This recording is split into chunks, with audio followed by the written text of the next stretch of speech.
I've watched every single game of the Timberwolves season this year, and while it's been a little bit frustrating, I don't think they're playing perfect basketball by any means. I find myself watching this team and at times thinking they could win the NBA championship. I don't think there's a better indicator of what they're capable of doing than that fourth quarter against the Spurs last night where they outscored them 36-19. I know that the Spurs didn't have Wemby. I know that they didn't have Castle. But if you take that score line and pull it out across a four-quarter game, it's a 144-76 finish. That's absolute domination in the fourth quarter, where the Timberwolves have been struggling basically this entire season. There's a number of areas the Timberwolves have really struggled this year, and one of them is rebounds. The Timberwolves are 19th in rebounding this season, and the problem that causes is then it leads to them being 25th in field goal attempts allowed each game. If the other team is shooting more, the odds that the ball is going in the bucket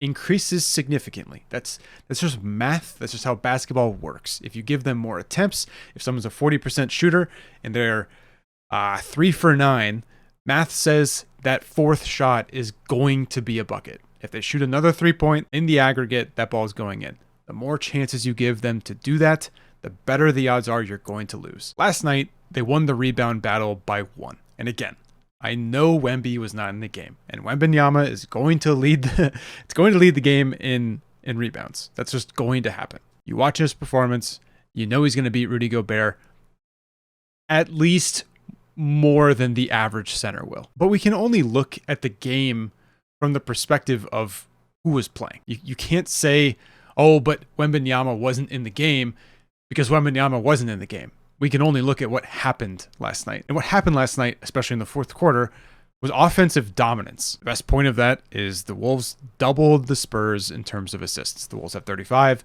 the Spurs had 17. Now, the Wolves lost basically every other major statistic that we track, at least in terms of just box office scores. We can get into percentages. The Wolves lost everything else. They won rebounds, they won assists, and obviously they won points. But in terms of blocks, steals, turnovers, etc., the Spurs won out. So how did the Wolves win this game? Well, first off, Julius Randle had a fantastic night. He was a plus 30. Julius had 22 points, 12 assists, and 6 rebounds. Going back to last year, Chris Finch said Julius Randle's at his best when he's flirting with a triple-double. He had a double-double last night and was, granted 4 is a lot, but he was 4 rebounds off of a triple-double. He only had 1 turnover. Julius Randle shot 69 true shooting percent last night.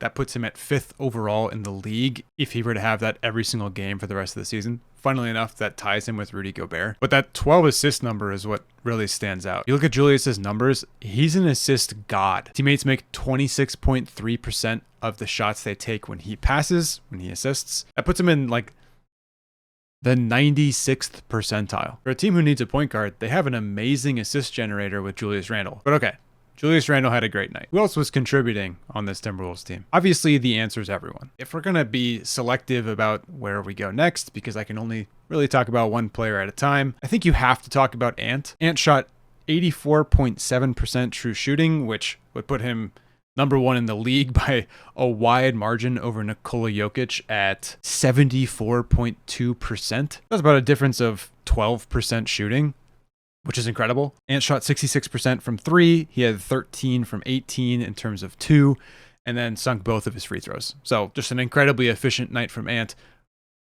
But I think the eye test was even more valid. Looking for a little burst here at the end of the quarter. Ant has scored the last 6 and 9 of the last 11. He drives in. Ant looked like a superstar last night. And I don't know, I don't remember the last time I watched Ant and thought nobody can guard him. I feel like I have to mention again, Wembanyama's not in the game. Wemby's the guy who's going to deter at the rim. But if a team doesn't have a center or their center's just not that good, Ant is going to tear them up. We've seen this with the bad teams this season where the Timberwolves are like 9-1 or something like that. But when a team doesn't have a rim protector, Anthony Edwards just gets to have his way with whatever option he wants to take. If he wants the pick and roll with Rudy, he can take a step back 3. If he finds an opportunity to drive off of that, easy buckets. Ant had a super efficient night, but he was still only a +1, which I think is a broader issue that people have been talking about. This is not new news that the Timberwolves defense is just worse than it has been. This is not the 23-24 season where we had Karl Anthony Towns and Slow-Mo and Nickeil Alexander-Walker. This is not that team. We don't have the length that we had then. We have since lost Slow-Mo. We lost Nickeil Alexander-Walker, who's having an amazing season with the Atlanta Hawks. And we lost Cat. Like, it cannot be understated how different of a team this team is. So what we've traded since the 23-24 season is leading the league in defense to being a hyper-efficient offensive team. This is no longer the high wall defense that we were used to seeing. We don't have the length to do that. What this team relies on more is, can we find a stop? Jalen Clark is one of the best examples on this team of what a defensive stop looks like, because that's all he hunts on a night-to-night basis. This is going to sound like a small number, but when Jalen Clark is on the court, 8% of his opponent's possessions end in turnovers. That's in the 85th percentile of the NBA, which is fantastic for someone who sees his amount of usage. Last night, he only played 11 minutes. In those 11 minutes, he scored 8 points. He had 1 steal. He was a +7, and he shot 100% from the field.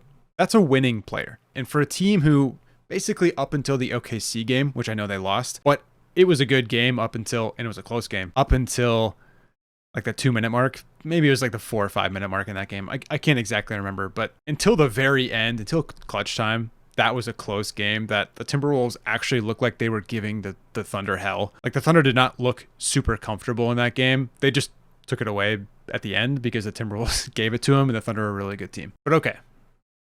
There were a bunch of players that did a bunch of things. The game was played. The Timberwolves won. I want to look at the Timberwolves from a broader sense and where they're at right now. The good news is the Timberwolves are 8th in offensive ranking, 9th in defensive ranking. They're 4th in three-point percentage at 38.6% average. And their pace has increased from last season at 24th to 16th in the league. Generally, you're not going to go 24th to 1st over the span of one offseason, especially when you have mostly the same personnel. Going from 24th to 16th is a monumental increase in pace, which we know is something the coaching staff was actively addressing and wanted to see change. Like, this is exactly within the margins that Chris Finch said he wanted to hit. Those are some good things. If you want to compete for a championship, you need to be pretty much top 10 in offense and defense. You need to have some kind of thing that differentiates you. For us, it's a 3-point shooting percentage. But to compete for a championship, you can't just be top 10 in both things, in both offense and defense. You need to be really top 5 in one of those two things. Between offense and defense, which is more likely they actually achieve that goal? Which is more likely they actually push into the top 5? 2 years ago, we would have said defense because they were a top 5 defense. Now, you're not going to say that about this Timberwolves team. They're not going to be a top 5 defense in the NBA. Just look at Ant's defensive numbers this season. Since the 23-24 season, Ant's defensive numbers have steadily decreased. And this isn't necessarily an indictment on Ant. If you look at his on-court versus off-court numbers, yes, his on-court numbers have gotten worse, but the off-court numbers of the Timberwolves in general have gotten worse. So this is not just Ant's fault. I do think he could step up and carry a little bit more of that burden and take over a little bit more control on defense. We know he's an amazing defensive player, but when you look at his offensive performance last night, what do you want from him? How much more can you really ask from him? And this is the push and pull of being a superstar in the NBA. Shai Gilgeous-Alexander is a perfect example of someone who can give you a bucket and then give you a steal on the opposite end. Ant has the body type to basically guard anyone. I think what's ultimately holding this team back, especially this season, we need to see more effort from not just Ant, but from everyone. And last night in the fourth quarter against the Spurs, we saw that. The Wolves came out and they dominated. They said, this is going to be a no contest. This fourth quarter is going to be ours. You don't get to play the game, you want to play it. I thought Mike Conley was actually surprisingly paramount to them driving that strategy forward, pushing on offense, and then making effort, not even just effort plays, but smart defensive plays that really disrupted what the Spurs were trying to do. I remember there was a moment in that game where Mike Conley's on the left elbow and whoever it was on the Spurs was driving from the top of the key. And Mike Conley does a quick stutter step in to his right to block that path. Doesn't commit. The Spurs point guard kicks out to their guy behind him on the right. Mike steps forward. He contests that 3-point shot. And it's just a non-play. It was 6 to 8 seconds of their possession where the Spurs just couldn't do anything. They couldn't create anything. And it was just because Mike Conley was in the right place at the right time. Say what you will about Mike, he's probably the most intelligent basketball player on this team. There's a reason that at 38, Mike is still playing professional basketball and getting relatively high usage. And it's because he is so intelligent about what needs to be done. Now, his body isn't necessarily capable of keeping up with that speed, but his brain certainly is. And last night I thought was a perfect example of that. I'm not going to say he's been perfect this season. I'm not going to say he was perfect in that game, but he was pretty sensational. And to talk about that efficiency for just a second, Anthony Edwards leads this team in terms of points per shot attempt at 128. That puts him in the 92nd percentile in the NBA. Second place on this team is Mike Conley. Mike Conley is in the 89th percentile with 125 points per shot attempt.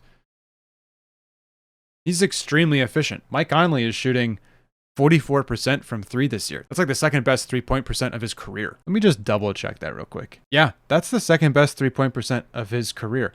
The first best was actually 23-24. Speaking of someone taking a jump from 3%, Jaden McDaniels, he's shooting a career high 45.5% from three this season. We can't really expect that to keep up, but that's up from 35% career average. Jaden McDaniels has been phenomenal. But again, players are being players. They're playing the game. Obviously, there's going to be some good in there. I want to talk about the bad because I think we can highlight what the Timberwolves are doing well. I can glaze the Timberwolves for the rest of this video. But in order to diagnose what's actually going to make winning a championship possible for the Timberwolves this season, I think the answer is actually pretty simple. The Wolves are 19th in the league in terms of rebounding, which puts them below the 50th percentile. What that lack of rebounding causes is it allows the other team to get up more shot attempts. Like I said at the beginning, more shot attempts is going to equal more points. More points is going to equal a lower defensive rating. A lower defensive rating, while just being a statistic, what the defensive rating decreasing actually says is this team is getting scored on more, and that makes it harder for them to win. Duh.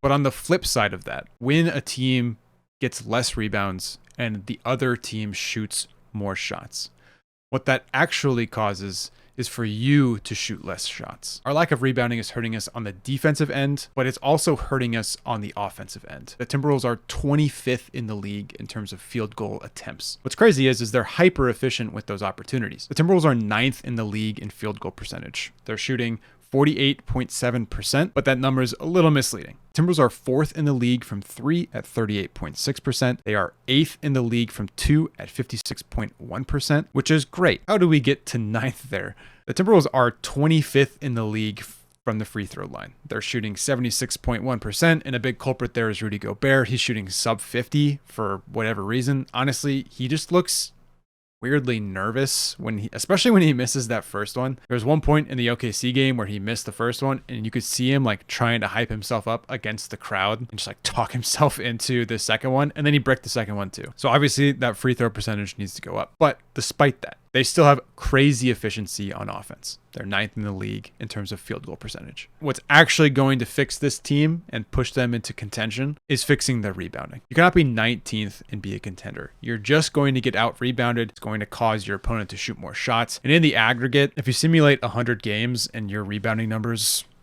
are below average in the league, chances are that's where you're going to get hurt. The other issue is turnovers. And that's something that the Timberwolves have struggled with. It's pretty much the reason that everyone is saying the Timberwolves need to upgrade at the point guard position. But I want to propose a different solution to the Timberwolves' turnover problems. Because if you look at the point guards that the Timberwolves currently have, Mike Conley averages 0.8 turnovers a game, Dante DiVincenzo averages 1.4, and Rob Dillingham averages 1.1. Those are decent numbers. Julius Randle and Anthony Edwards both average 2.7 turnovers a game. And I don't think it's because of the point guard that they're averaging 5.5 turnovers between the two of them. They want to get in the ISO. What we saw in the fourth quarter against the Spurs was the opposite of that. And what it caused was an absolute blowout in the fourth quarter. If Julius Randle and Anthony Edwards make the right play, 90% of the time, that's going to result in them getting points. And we know this because Julius Randle's in the 96th percentile when he's the one dishing the ball to someone shooting. Now,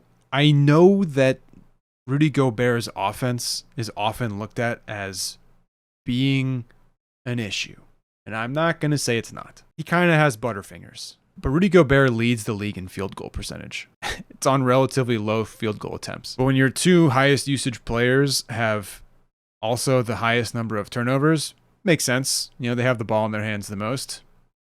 Toss it up for the big guy. Throw a lob. Dante DiVincenzo started doing this, and he's actually doing it with pretty good conversion. We saw 1 or 2 lobs last night from Dante to Rudy where it was tough. One of them was behind Rudy. One of them was kind of a stretch from him to the bucket. Snagged them both, and it turned into a dunk. I know I haven't talked about every player on the team. Naz Reid deserves his flowers after the turnaround he's had this season. And I mentioned Rob. I think he's actually had like a great 3-game series here. Even if the numbers don't necessarily say it, it looks like he's more confident. And TJ, who just had like an awful stretch at the first like 15 games, turns out he had a foot injury that he was playing through, has looked significantly better since he got cleared back from that. In OKC, he was a +4 in 18 minutes with 17 points. Those are phenomenal numbers against the #1 team in the NBA. But I want to go back to what I said at the beginning of this video. I think this Timberwolves team can win a championship. Whether or not it will be this championship remains to be seen. In the last 3 games, we've seen some pretty positive growth. I know that they lost against OKC, but so has basically everyone else OKC has played against. Where I think this team needs to push to that next level is just better rebounding. They need to grab the ball off the glass, and that really starts with Rudy Gobert, but when you have a superstar on your team, you have to look at Anthony Edwards. And not just rebounding for Ant, I think it's defense in general. But if this team is going to make a championship push like they have the last 2 seasons and come up short in the Western Conference Finals, Anthony Edwards basically has to be perfect. I think last night was a great first step in terms of turning this season around and really just showing what this team's capable of. Now that the Timberwolves aren't playing what the Timberwolves media have referred to as cupcake teams. They've had like the 3rd easiest strength of schedule this season. I think they actually get to play meaningful basketball now, and that's going to cause them to take things more seriously. And while yes, every game is meaningful, every game matters, we've seen this team take certain games off when the opponent just isn't as good. And to be honest, that's probably what's going to be what bites them in the ass this year and causes them to not win a championship, because they're going to get a worse seeding. They're going to come into the playoffs a little bit less prepared. They haven't had as much time to establish like a robotic routine about how they want to play the game of basketball, like the Oklahoma City Thunder have, if you look at their game. But the 4th quarter against the Spurs last night gave me hope. And I was not someone who was already selling my Timberwolves stock beforehand, and it's why I have optimism that this team, even if they don't win it, is not completely lost. This is not a team you need to blow up. This is not a team I really even want to see any changes made at the trade deadline. This is a team that we saw have a pretty slow start last season, and right around the All-Star break, they turned it around. Now, ahead of schedule compared to last year, they seemingly have figured it out again. I want to see where they can take us. If that means making no moves at the trade deadline, to be honest, I'm okay with that, because for as weird as this team is and how awkward the team is constructed, they have the makings of an identity. And that identity is a hyper-efficient offensive team that, as long as they can grab rebounds and reduce turnovers, can kill just about anybody on the court. I think the Timberwolves are going to go on a run, and they have a lot of ground to make up. They've shot themselves in the foot enough. They're behind. But I don't think it's time to give up on this team yet. And I've seen way too many Timberwolves fans who are doom and gloom about this team, despite them having a winning record. Watch the games. Be a fan. I don't know how many games they're going to win. I don't know how many they're going to lose. For the first time in basically all season, this team looks like they're playing amazing basketball.